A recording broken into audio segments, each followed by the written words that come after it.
So now that we have discussed the lesson, characteristic of living organisms, you're familiar with all the characteristics, and then we saw some examples for substances, living organisms being in the non-living state, and viruses showing living and non-living characteristics. So I'm sure now you all have a good understanding about all the characteristics that is seen in a living organism. So now we are going to discuss the questions. I'm sure you have answered them first, but if you haven't, answer them by yourself and then listen to the discussion. So this is the exercise from your textbook. Select the correct answer. So again, you are familiar with the MCQ type questions. Select the correct term for the gap. So here you can see the organizational levels are shown here. Cell, tissue, it has to be the organ, system, and thereafter organism. So what should come here? It should be the organ. Organism, organ, organelle structure. So it should be organ. Organism, you know, is the combination of all systems. Organelles are present within the cell, and structures are the structures of an organism, maybe a unicellular or a multicellular organism. Then the second one. What is the process that produces energy for cells? What is that process? It is the cellular respiration. Nutrition. Nutrition, how they obtain energy for the existence of life. Then reproduction, producing new species again for the existence of life. Excretion, removal of waste materials that are produced inside the cell or the organism during metabolic activities have to be removed. So the removal of waste materials is excretion, and here we have respiration, the process by which food or the complex organic compounds are broken down and energy is released. So what is the process that produces energy for cells? It is the respiration. Then the next one. Select the plant that is not photoautotrophic. So you all know the plants, green plants produce their food in the presence of light energy. So that is why they are known as photoautotrophic. Now let's look at the examples. Acalypha is Cupamania plant, that is photosynthetic. Asparagus, again it is a photosynthetic plant. They all have chlorophyll. Then look at Loranthus. I told you all Loranthus is a parasitic plant. So it does not produce its own food. So Loranthus is an example for a plant that is not photoautotrophic. Again, if we take Cascuta, it is a semi-parasite. It does photosynthesis, but it absorbs water and minerals from the substrate plant. So out of all these, Loranthus is the one that is not photoautotrophic. With that, I will move on to the next one. Which organ does not act as an excretory organ? Organ does not act as an excretory organ. If we take the first one, kidney. From inside the kidney, urine is produced. That is an excretory material. Then skin, sweat is produced and excreted. So that is also an excretory organ. Stomach. Stomach is part of the digestive system. So there it is only the digestion process, not the excretion process. Then lungs, with the exhale there, we give out carbon dioxide. So though that is also an excretory organ. Kidney, skin and lungs are excretory organs. Stomach is not an excretory organ. Then the fifth one. Few statements about viruses are given below. Virus is a species of organism. Is it a species of organism? No. It is an acellular substance. It shows living and non-living characteristics. But we consider it under microorganisms because it is electron microscopic and it only replicates within the host cell. So it is not a species of organism. Then virus possesses DNA or RNA. That is correct. It has a protein capsid outside and inside a DNA or an RNA. Virus multiply only within living cells. That is also correct. So, this statement is wrong. These two are correct. So, correct statements are A and B. No, A is wrong. B and C, that is correct. B and C are correct. C and A not correct, and all of the above also not correct. So, the correct statements are B and C. With that, I will move on to the next one. What is the term used to explain all the biochemical reactions? The biochemical reactions take place in living body. What do we call it? Those are the metabolic processes or metabolism. That is correct. So, what is coordination? The process that occurs when an organism responds to a stimuli. So, according to the stimuli, the organism shows a response, and that process is known as coordination. Respiration, you all know it is the process that produces energy, and growth is the growth of the organism. So, the correct answer, what is the term used to explain all the biochemical reactions take place in living body, is metabolism. Then the next one. To which group of organisms do yeast belong? What is an yeast? Yeast is a fungus. So, to which group of organism? Bacteria, no. It is a fungi. That is correct. Algae, protozoa, no. So, the next one. Select the most appropriate term to define a stimulus. You all know what a stimulus is. A change in the external or internal environment that can bring about a response, or that is strong enough to bring about a response. So, we look at the answers. Maintenance of a constant internal environment, that is actually termed as homeostasis. We haven't discussed this in detail now. You will learn it later. Homeostasis. A change takes place in the internal and external environment. That is just a change, but it has to be a change that brings about a response. So, a change in the external or internal environment that is strong enough to bring about a response. That is the correct one. Then the fourth one, coordination between different organs during responding. That is again coordination. So, select the most appropriate term to define stimulus, that is a change in the external or internal environment that is strong enough to bring about a response, is the stimulus. So, I am sure you all were able to answer all these correctly. Then we will move on to the extra questions given to you. Those were the questions from your textbook. Now, I am moving on to the extra questions. Again, select the correct answer. Organism that uses pseudopodia for locomotion. You all know that the unicellular organisms possess different structures for locomotion, and one of those is pseudopodia. Chlamydomonas has flagella. Euglena again flagella. Amoeba has pseudopodia. Paramecium has cilia. So, the correct answer is amoeba. Cells that are specialized to carry out photosynthesis. So, you can remember in the plant leaf, there are certain cells that can carry out photosynthesis because they contain chlorophyll. Phloem cell, it is related to transport of food. Xylem cell, transport of water. Root hair cells, absorption of water. Palisade cells, they have chlorophyll, so they do photosynthesis. You all can remember palisade and spongy parenchyma cells. When we discussed the cross section of the leaf, you were able to see that. So, then the next one, a group of cells adapted to perform a specific function are known as what? The tissues. Organelles are part of the cells. Then cells are the basic structural and functional unit of an organism.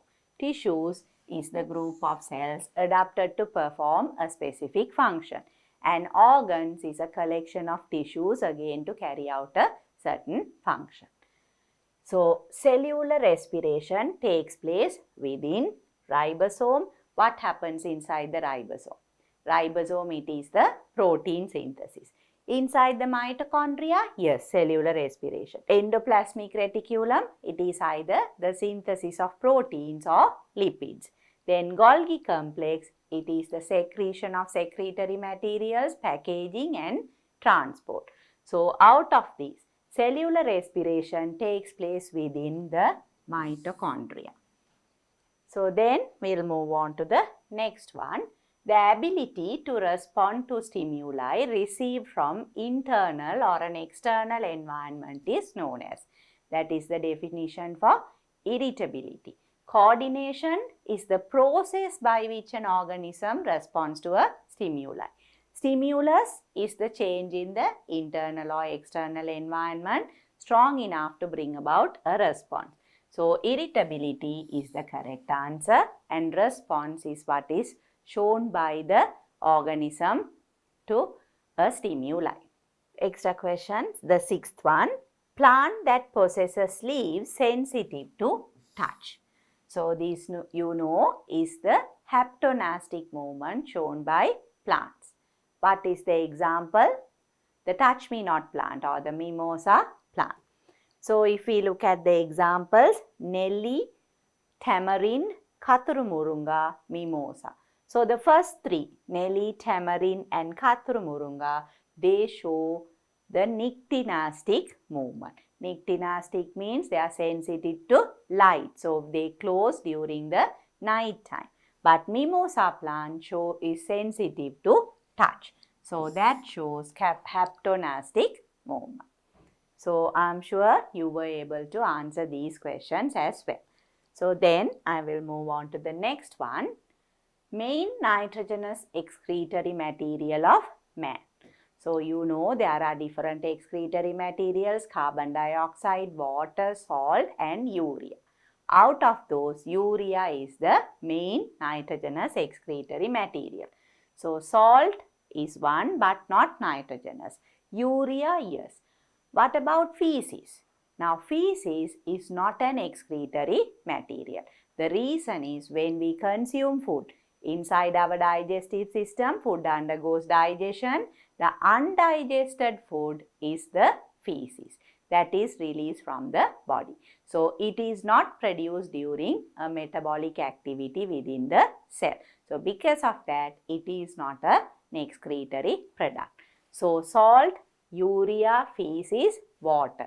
So, out of these, feces is not an excretory product. Salt and water, they do not contain nitrogen. Urea is the only nitrogenous excretory material of man. Then the next one, living characteristic of virus. So, again a virus. Does it show respiration? No. Replication? Yes. Inside the host cell, it replicates. So, that is the only living characteristic. It doesn't show excretion or growth. So, it only shows the replication process. That is the only living characteristic of viruses. With that, we'll move on to the next one. Within the capsid of a virus. So, you all can remember, virus does not have a cellular organization. It is an acellular structure. It only has a protein capsid and inside that there is nucleic acid. And this nucleic acid can be either RNA or DNA. So, if we look at the question, within the capsid of a virus, there will be DNA and RNA. That is wrong. It is not and, it has to be DNA or RNA. There won't be DNA or RNA, that is also incorrect.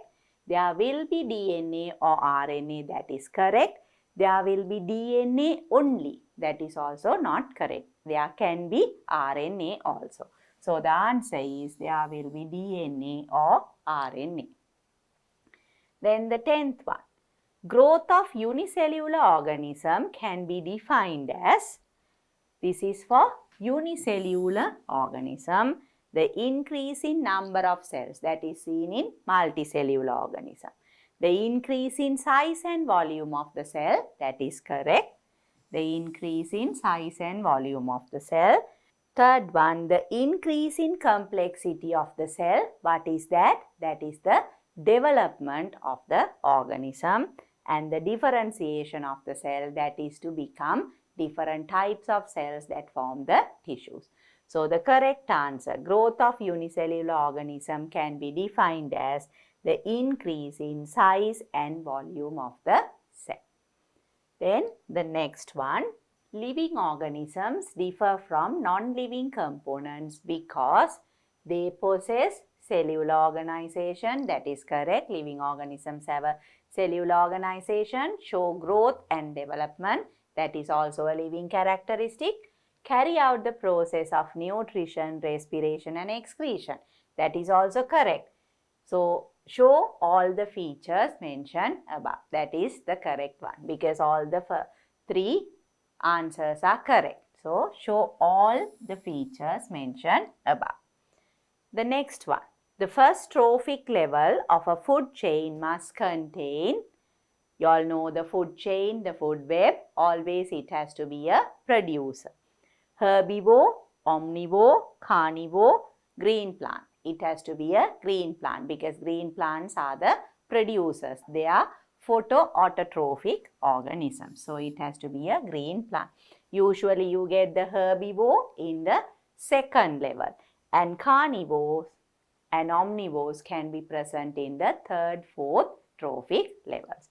So, the first trophic level should have a green plant or a producer or a photoautotrophic organism. Then we will move on to the next one. Select the correct statement. Unicellular organisms do not have a cellular organization. That is wrong, no. They do have a cellular organization. Man is an autotrophic organism. That is also false because man is a heterotrophic organism. We depend on other organisms for our food or nutritional requirements. Plants produce food by cellular respiration. That is also incorrect. Why? Plants produce food by photosynthesis. Virus shows non-living features but causes diseases. That is correct. They show living and non-living. So, and they cause diseases. So, that is the correct statement. Then the next one. Consider the statements given below. A. Oxygen released during photosynthesis of plant is an excretory product. That is correct. It is the byproduct of photosynthesis. Then B. Urea released by kidneys of animals is an excretory product. That is also correct. C. CO2 released by plants during respiration is an excretory product. That is also correct. So, usually during photosynthesis, oxygen is an excretory product. During respiration, carbon dioxide is an excretory product. And D. Feces released by animals from digestive system is an excretory product. That is wrong. Why? Because feces is undigested food. It is not an excretory material. So, the first three statements, these three are correct. The fourth one is incorrect. Correct statements from the above are A and B, A, B and C, B, C and D, A, B and D. So, the combination has to be A, B and C. So, then I will move on to the next one. Lime water turns milky white during the activity carried out to show the release of carbon dioxide during respiration. We have done this activity in the lab. You all know how lime water becomes milky white when exposed to carbon dioxide. The chemical compound that causes the appearance of milky color. What is the chemical compound? You all know lime water is calcium hydroxide. So, the answers, first one is calcium hydroxide, that is correct. Second one, calcium carbonate, not correct. Calcium bicarbonate is also not correct. And calcium oxide is also incorrect. So, it is calcium hydroxide, that is lime water, which becomes milky in color.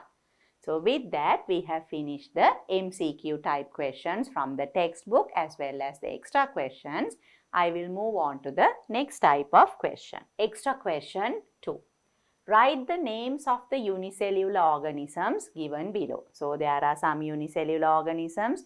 You all know we have observed permanent slide, and you all know, students, when we write, normally it is the scientific name, it is printed in italics. When we write, we have to underline the name. So the first one is Chlamydomonas.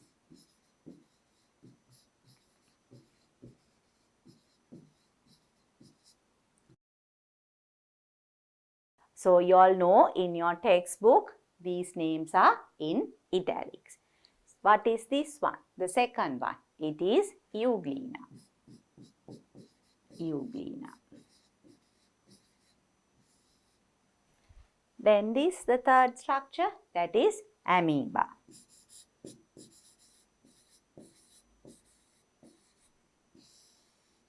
And this one, it is paramecium. So all these are the unicellular organisms that you all know. I am sure you were able to identify them and write the names correctly. Then the next one, extra question 3. What is the structural and functional unit of organisms? What is the structural and functional unit? It is the cell. A very simple answer. Then what are tissues? Tissues are a group of cells modified to perform a specific function. So what are tissues? A group of cells. A group of cells modified to perform a specific function.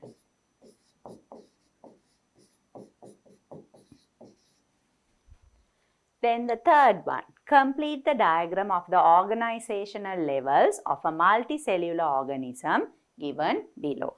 So you all can remember the organizational levels. The simplest level is the cell. So it has to be here. After cells, we have tissues.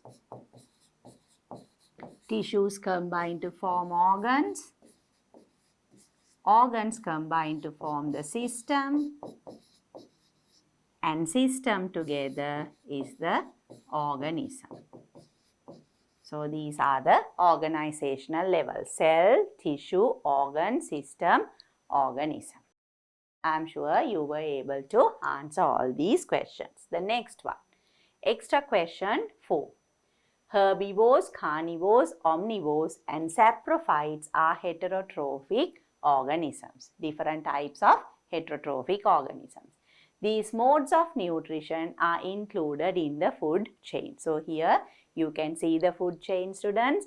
A plant doing photosynthesis, then there is the grasshopper, frog, a python and an eagle. And here you can see decomposers. So they are labeled as A, B, C, D, E and F.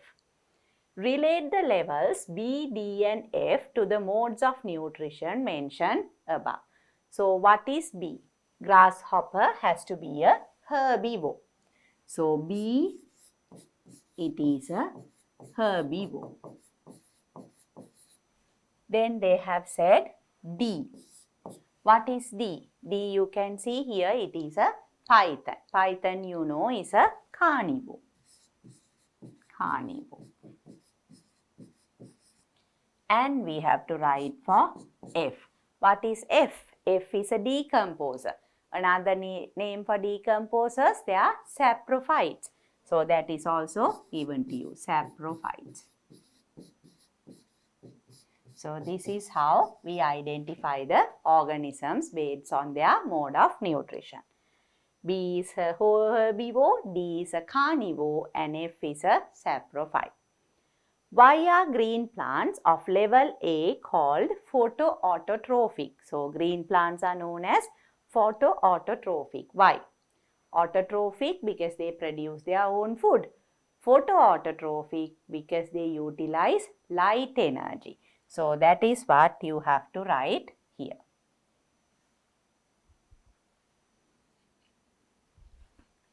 Why are green plants of level A called photoautotrophic? Because they synthesize their food using light energy. So that is the reason why they are known as photoautotrophic, because they synthesize their food using light energy. Then I will move on to the next one.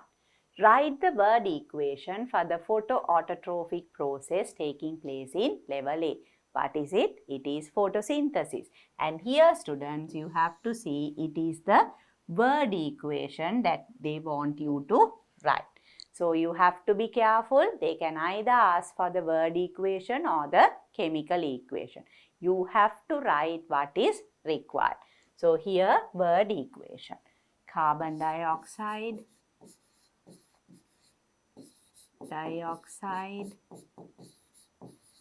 plus water in the presence of light inside chlorophyll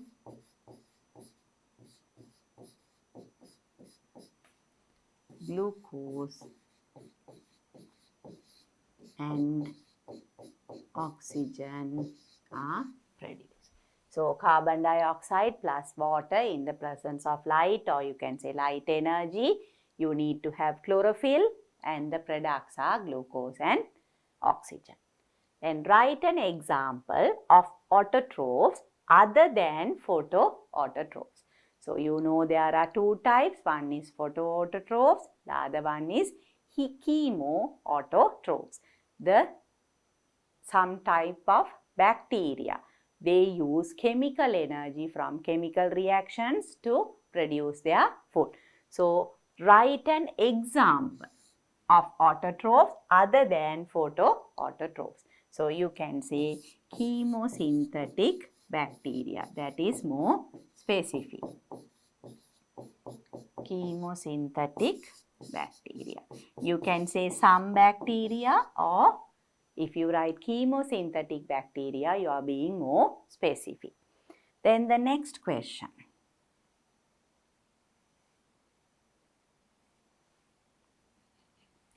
What are the unicellular organisms that can be seen in level F? Here you can see level F is decomposers. What are the organisms that act as decomposers? The fungus and also some bacteria.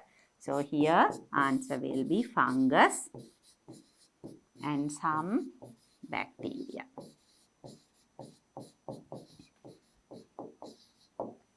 So those are the unicellular organisms that can be seen in level F, that is decomposers. So I am sure you were also able to answer all these questions correctly. Then I will move on to the next one. Extra question 5. What is cellular respiration? The process by which the stored food is transformed into energy inside the cells is known as the cellular respiration. So here we can say the process by which the stored food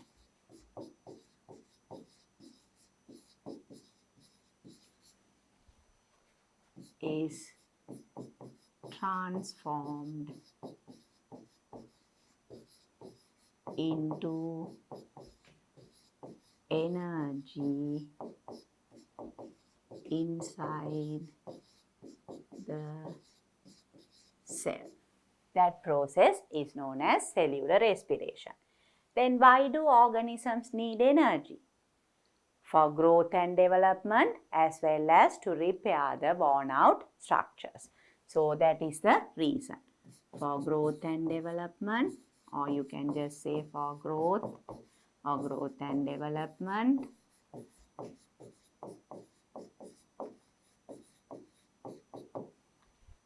And to repair or replace worn out structures.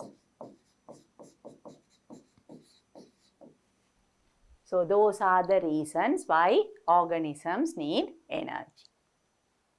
Then what is the gas required for cellular respiration? You all can remember oxygen is needed. So oxygen is the gas that is needed for cellular respiration. What is the gas produced during cellular respiration? Byproduct, that is carbon dioxide. Carbon dioxide.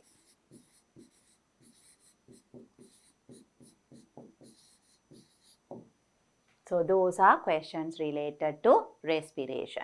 Then we will move on to the next one. Extra question 6. Given below is an experiment setup used to demonstrate that carbon dioxide is released during respiration. You are familiar with this setup. We have done it in the lab. Answer the questions related to this activity. These are the questions. So you know the setup. There are 5 bottles, A, B, C, D and E. You know the chemical substances in them. And E is the suction. Here we have the living organism in C. And there is air flow. And here you can see there is a point marked as F. Then if we look at the questions, write the chemical substance present in bottle A and its function. Write the chemical substance present in bottle B and its function. Write other living organisms that can be used instead of the frog in bottle C. Write the chemical substance present in bottle D and its function. What is the function of bottle E? There are some more questions. Why are the glass tubes at different levels inside the bottles? A chemical substance is contained in point F shown in the figure to demonstrate that water vapor is evolved during respiration. What is that substance? Write the observation and conclusion of the activity.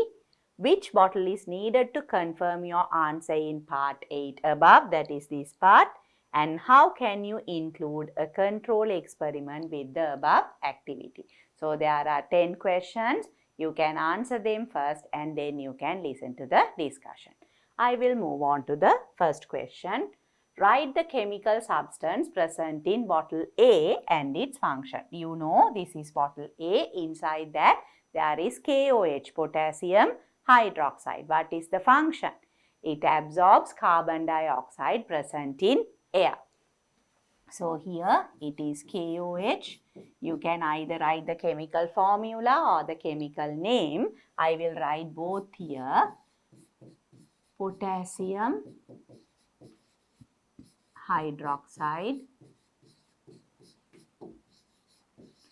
What is the function? Absorbs carbon dioxide from air, or you can say carbon dioxide present in air. Then write the chemical substance present in bottle B and its function. What is present in bottle B? It is lime water, so the chemical substance is calcium hydroxide. So CaOH twice, or you can say calcium hydroxide. What is the function? When air passes from bottle A to bottle B, already KOH would have absorbed the carbon dioxide. So there should be no color change in bottle B, so that we can confirm that there is no carbon dioxide in the air. So the function is to confirm there is no carbon dioxide in the air flowing to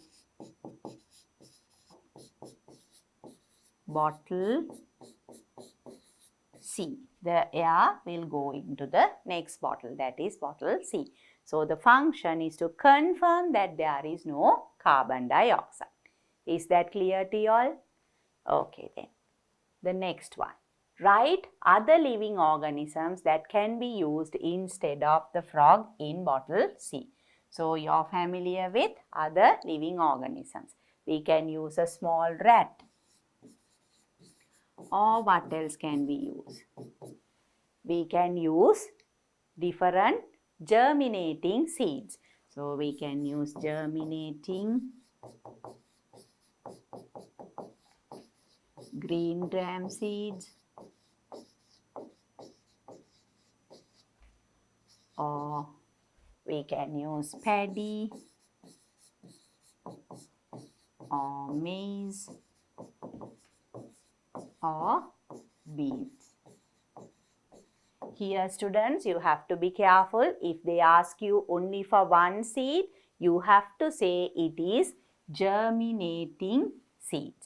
Germinating green gram or germinating paddy, germinating maize, germinating beans. You have to mention the term germinating. Why? Because normal seeds, they don't do respiration. Only the germinating seeds respire. So, you have to include that term. Write the chemical substance present in bottle D and its function. So, here you can see bottle D again has lime water, calcium hydroxide.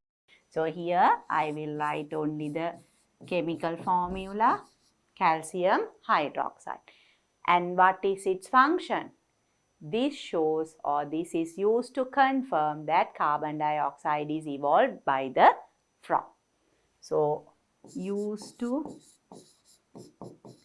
identify the carbon dioxide present in air exhaled by the frog.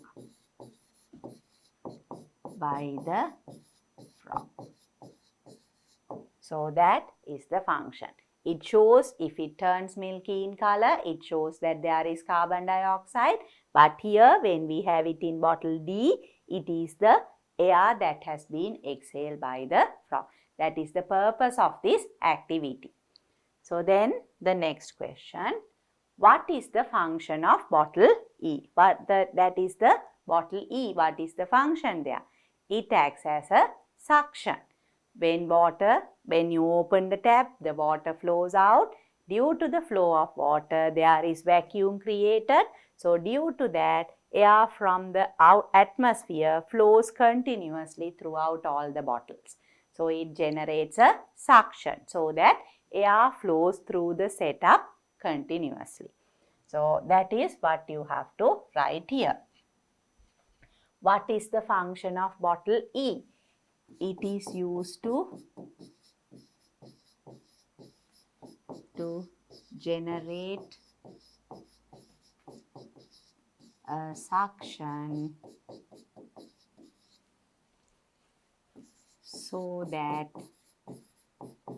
air flows from the atmosphere into the system. So, that is the function of bottle E, to make sure that there is a continuous air flow. So, we can say into the system continuously.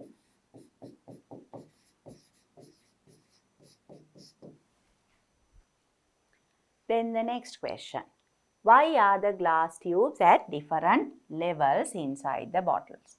That I have explained to you all before. You can observe it in the diagram also.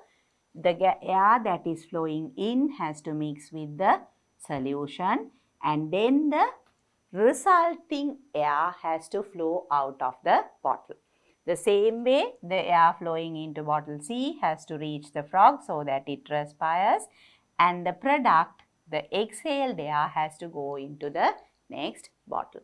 So, why are the glass tubes at different levels inside the bottles? So, you can say air flowing in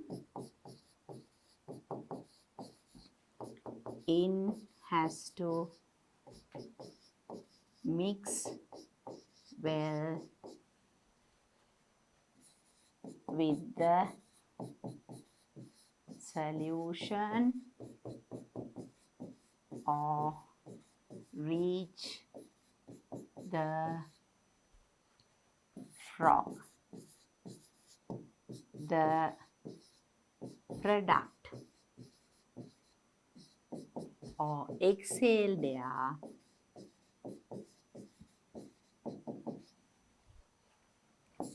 has to flow out through the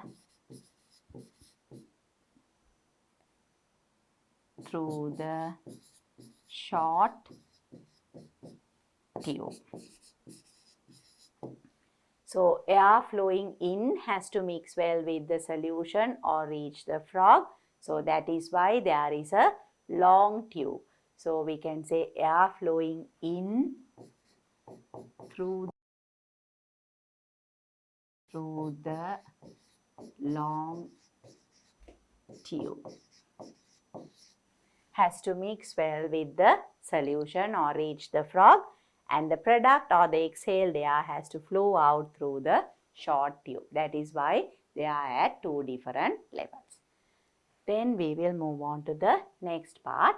A chemical substance is contained in point F shown in the figure to demonstrate that water vapor is evolved during respiration. So here you can see there is a point F marked. I have mentioned this to you all when we discuss the activity. What is that substance? What is it? It is the anhydrous copper sulfate. Anhydrous copper sulfate.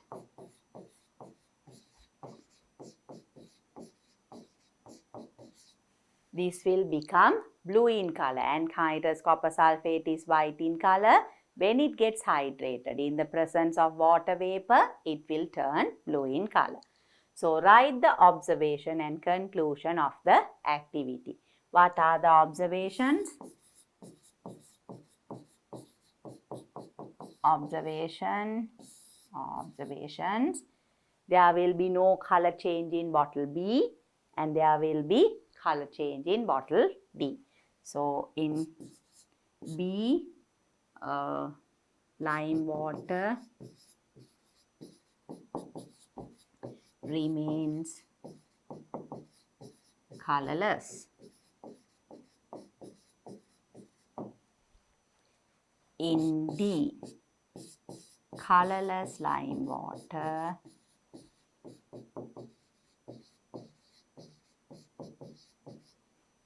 becomes or turns milky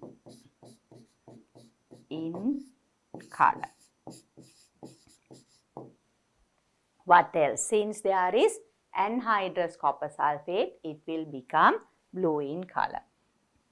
So we have to include that as well. In the activity we did, students, that was not there because in the textbook, in the activity, they have not included copper sulfate, but you all are familiar. That's how activities are modified when they ask you questions. So here we have to include that observation as well. At point F, white colored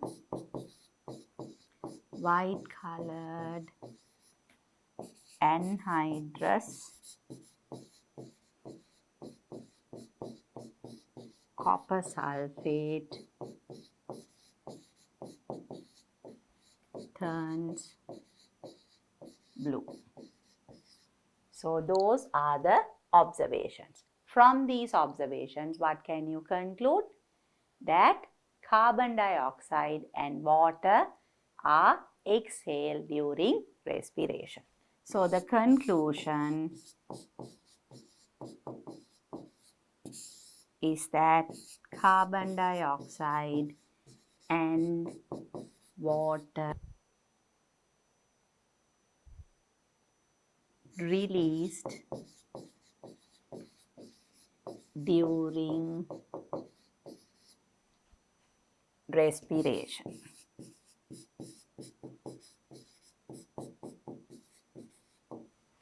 So you all saw the observations. We have written down the observations, but you didn't see this part in the activity because they have included copper sulfate at point F.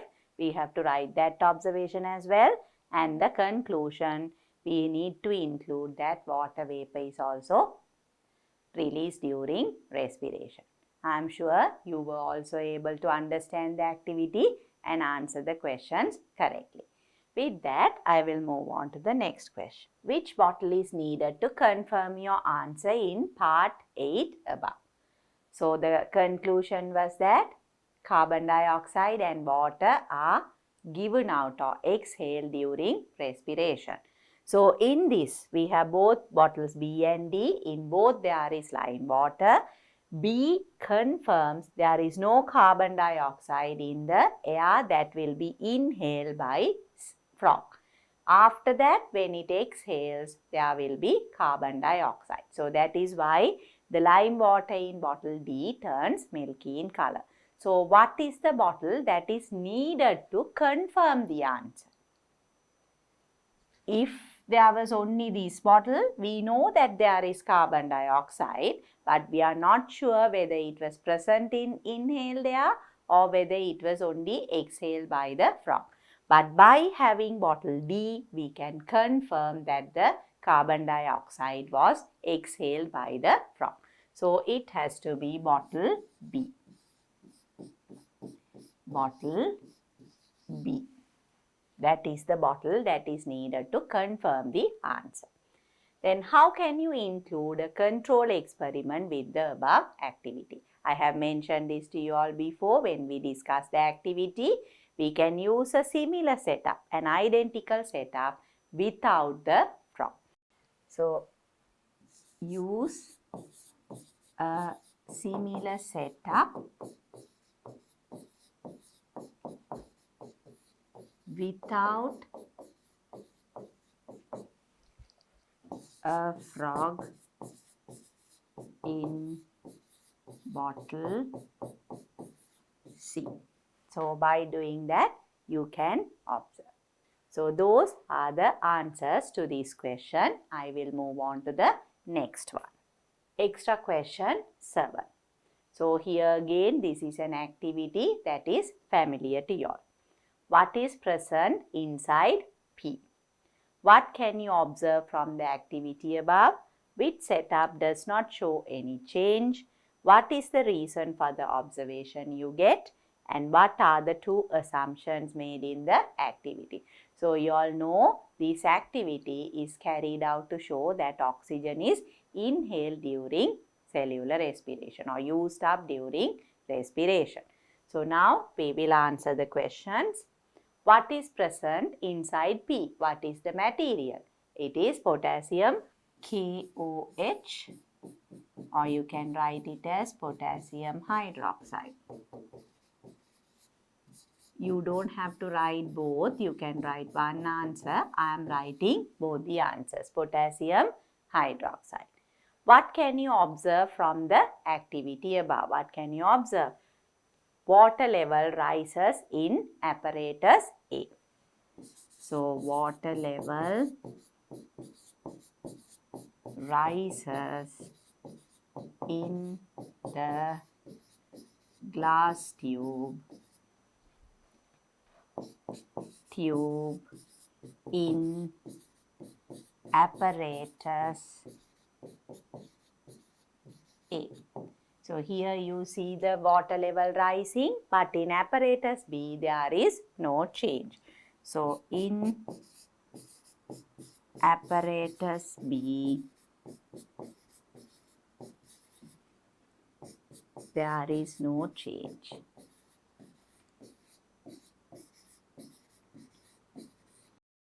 So what can you observe from the above activity? Water level rises in the glass tube in apparatus A. In apparatus B, there is no change. So there will be no change in apparatus B. So that is what you observe from this activity. With that, I'll move on to the next question. Which setup does not show any change? That is setup B. We have answered that in the previous one also, but setup B. What is the reason for the observation you get? What is the reason? Now the germinating mung seeds or the germinating seeds, they inhale oxygen and they exhale carbon dioxide. But in apparatus A or setup A, the exhaled carbon dioxide is absorbed by the potassium hydroxide present in P. So then there is a reduction in volume. In order to fill that space, air from the glass tube flows into the conical flask and therefore the water rises up along the glass tube.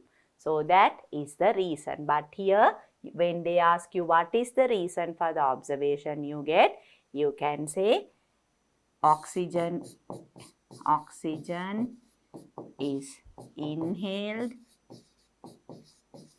and carbon dioxide is exhaled during respiration.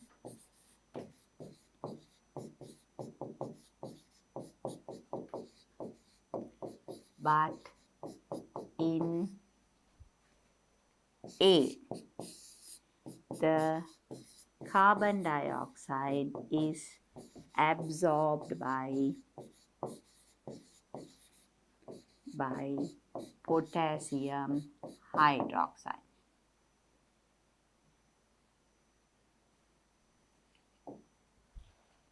Therefore, to fill up the space,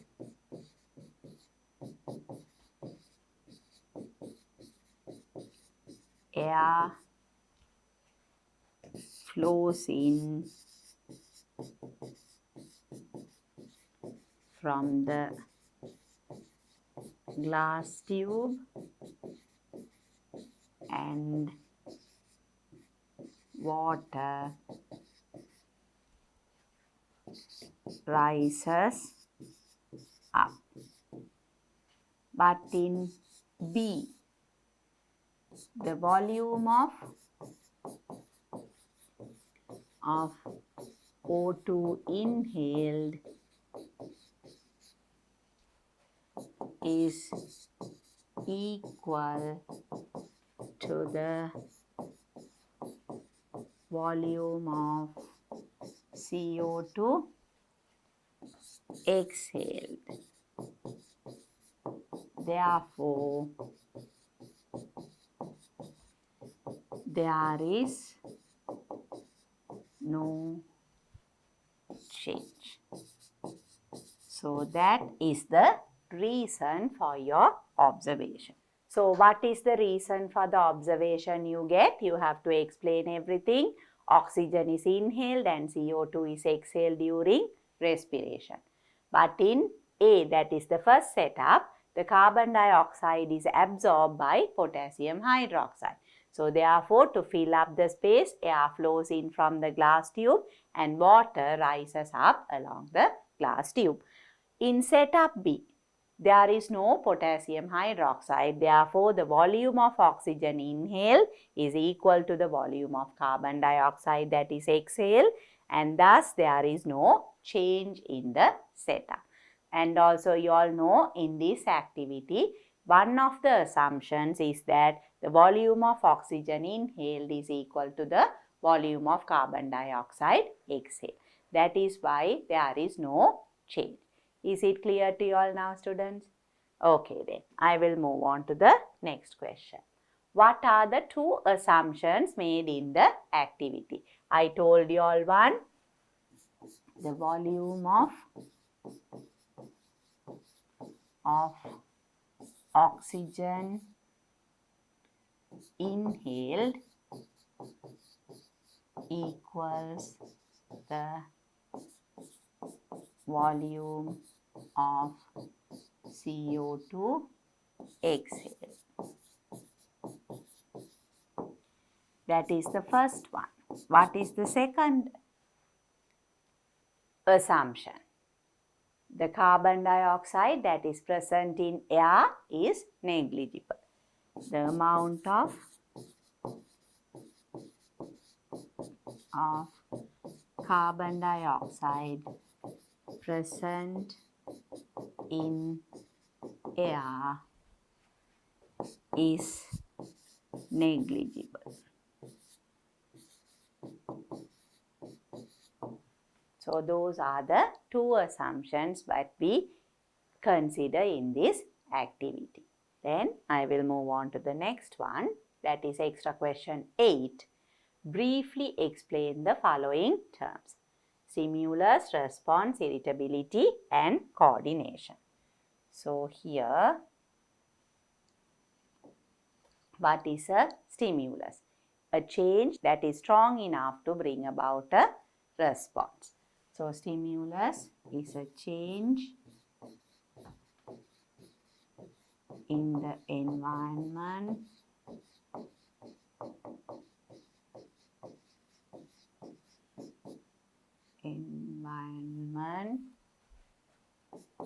that is strong enough to bring about a response.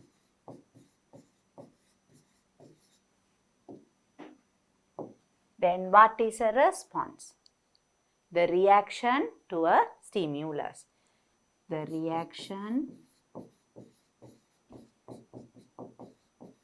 given by the organism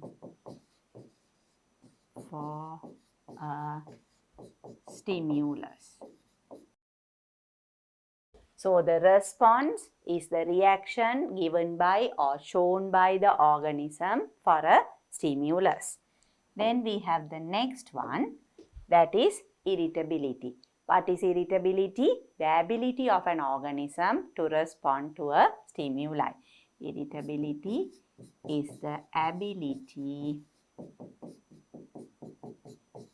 of an organism to respond to a stimuli.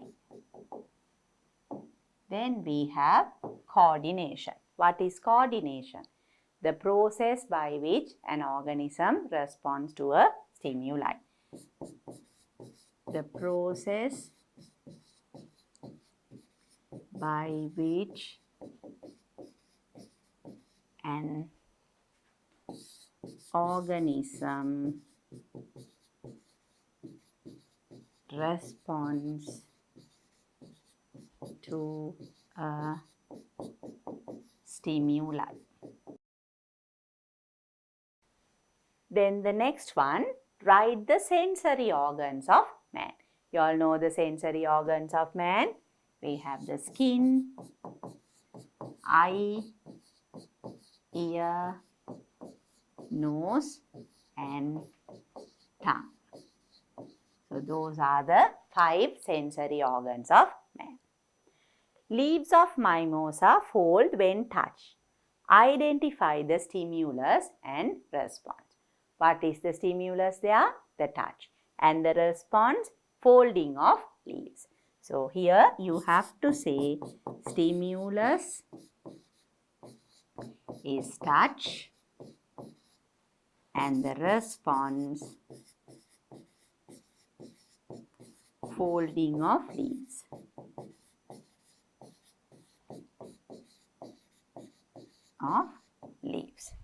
So then I will move on to the next question. Extra question 9. What are the main excretory materials of organisms? You all know the excretory materials. What are they? Carbon dioxide, water, salt and urea. The main excretory materials of organisms. Write the excretory organs of man and the relevant excretions. Excretory organs of man, you can remember skin is one and the excretory, the relevant excretion is sweat, Then there is the kidney, through which the urine is the excretion product, and also we have the lungs.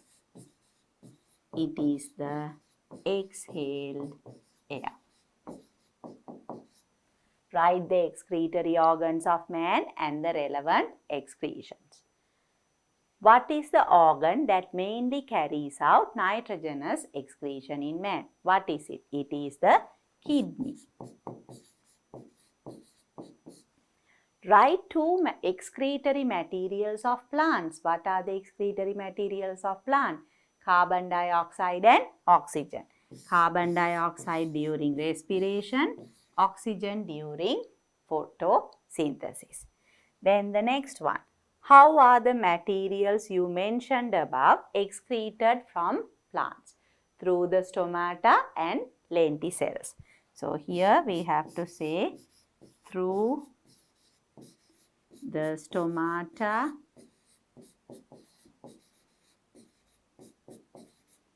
and lenticels. That is how these gases, carbon dioxide and oxygen, are excreted from plants. Then I will move on to the next question. Extra question 10. Write the unicellular organisms that utilize the structures given below for locomotion. That you all know, we have discussed this before. Cilia, what is the organism? It is paramecium. Paramecium has cilia. And you all know, students, when we write scientific names of organisms, we have to underline it. If it's printed, it will be in italics. When we write, we have to underline.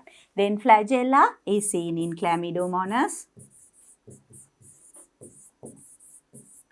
Chlamydomonas, or even you can write Euglena, that also has flagella. Then Pseudopodia is present in amoeba. Pseudopodia. Amoeba has pseudopodia. So those are the unicellular organisms that utilize structures given below for locomotion. Cilia, paramecium, flagella, chlamydomonas, and pseudopodia, amoeba. Then the next question. Write two main types of movement shown by plants. Write one example for these movements. So you all know the two types of movements, the trophic movement and the Gnostic movement. So for trophic movement, what can you write? You can write any example there. I will write the shoot, or you can say stem grows towards the sun.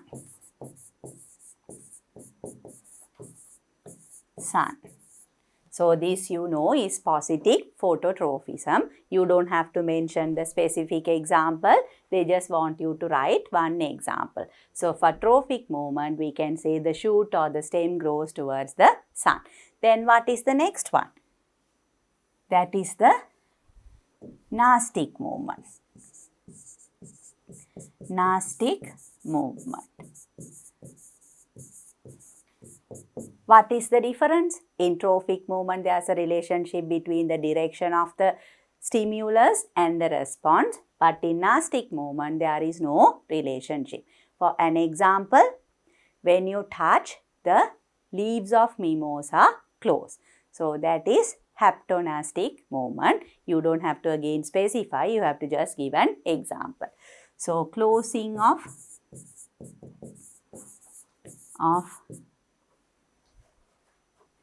leaves of mimosa plant. So here again I will underline it because it is the scientific name. Plants when touched. So that is an example for Gnostic movement. You can write many other examples. You can say about Katurumurunga, Sesbenia, Tamarind, they close in the night, or they close due to shock. All those can be given as examples. So I am sure you were able to answer these two questions correctly. With that, I will move on to the next question. Extra question 11. What is reproduction? What is reproduction? The production of a new generation by a unicellular or multicellular organism for the existence of their life. So that is what you have to write here. Production of a new generation by a unicellular or multicellular organism for the existence of their species. That is reproduction. Then what are the two main types of reproduction? You all know it is asexual reproduction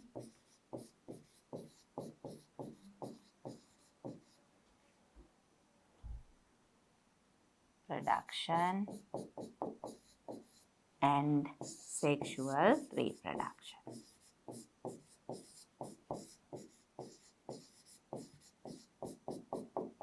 Those are the two types of reproduction.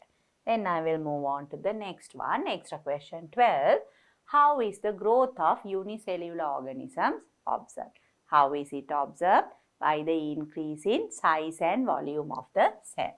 So we can say by the increase in size and volume of the cell. What is cell growth? Irreversible increase in dry mass of the cell is the cell growth. So, irreversible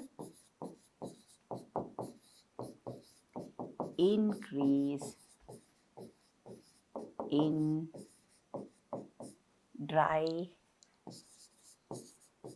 mass of the cell. That is cell growth. Then the next one. Write the 3 steps of growth and development. What are the 3 steps of growth and development? Irreversible increase in size of the cell, that is the first one. Irreversible increase in the size of the cell. What is the second step? Increase in number of cells by cell division. Increase in number of cells by cell division. And finally, cell differentiation.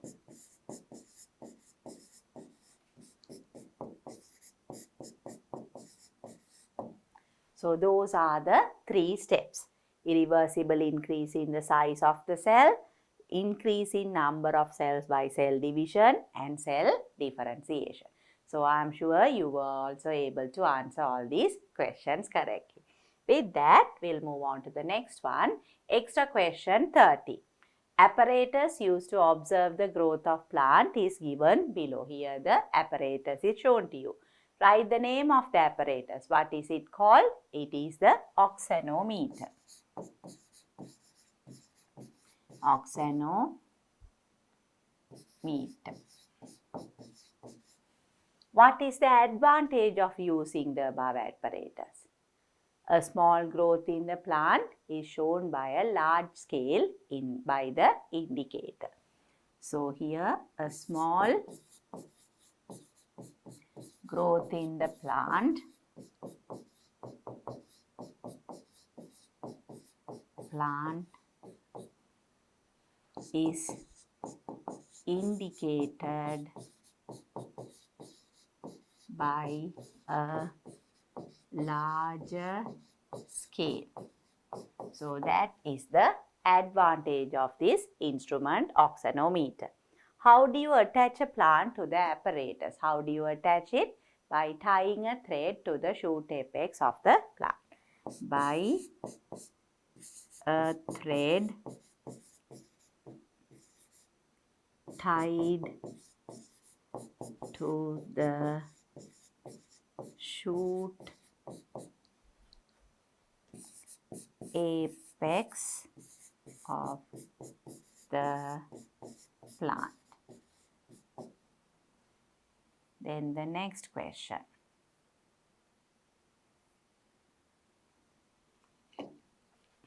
What is X? Why is it required? What is X? It's a small weight, or you can write as weight. X is a weight. And why do we need that? It is required to keep the plant straight. To keep the plant, you can say straight or better upright, so that the growth can be observed easily. So those are the answers to these questions. Then I will move on to the next one. Extra question 14. So here you can see this is a diagram of a virus. Label the parts A, B, C and D. How can you observe a virus? What are the two main parts of a virus? Are there any metabolic processes taking place inside a virus? Why? What is the only living feature of virus? Write 2 diseases caused by virus to plants, animals and man. I am sure you can answer all these questions. Now I will move on to the first one. Label the parts A, B, C and D. What is A? You can see it is the protein capsid. Protein capsid. Then what is B? B is the nucleic acid. What is C? C is the tail. And D is the tail fibers. So those are the parts of a virus. You know that. How can you observe a virus? It has to be through an electron microscope.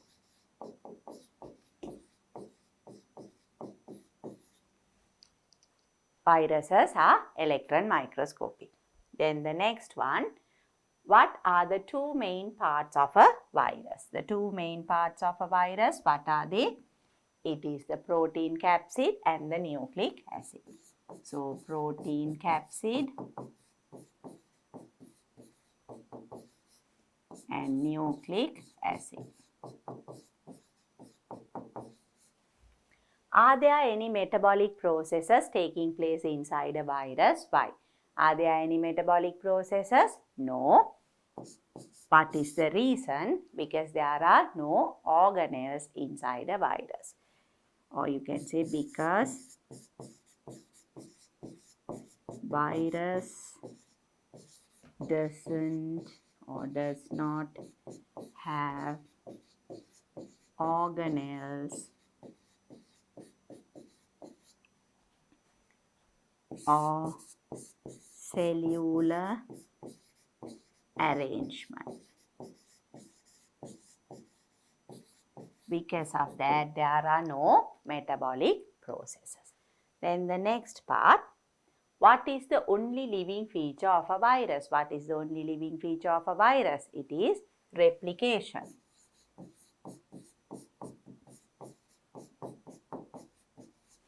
Write 2 diseases caused by virus to plants, animals and man. So, to plants, what are the viral diseases? You can remember banana bunchy top disease and leaf curl disease of chilies. Banana bunchy top disease, leaf curl disease to chili plants. Then to animals. When they say animals and man, normally if they say animals, you can remember rabies is a disease caused to animals. Rabies and even the foot and mouth disease.